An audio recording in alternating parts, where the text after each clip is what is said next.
First, it's important to understand the benefits of having replaceable points and blades. Replacing the points and blades on a regular basis protects the life of the auger. It also increases the performance and reduces the time it takes to dig a hole. Little Beaver's standard snap-on augers use a bolt-on point and a bolt-on blade. To replace the point, place it on the side of the auger so that the beginning of the flighting is on the right-hand side. Place the point on the mounting tab and install the bolt on the right-hand side so that the head of the bolt is facing you. The nut should be facing you on the left-hand side. This protects the nut side from wear and makes it easier to replace them.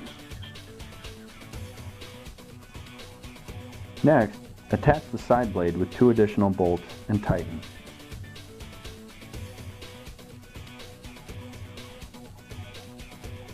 You can reuse the 4 to 10 inch side blade.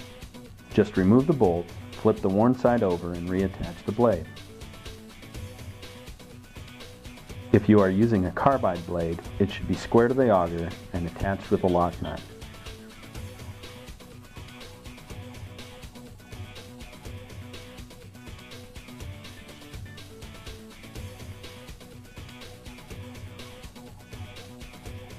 For heavy-duty augers, attach the point to the bottom of the auger with a single bolt and nut.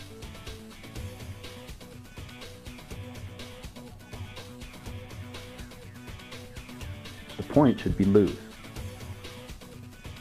For the side blades, first insert rubber locks, then insert blades and hammer until they are secure. To remove the blades, simply use a hammer and chisel and drive the teeth back out of the holder. The spring and button is located on top of the auger.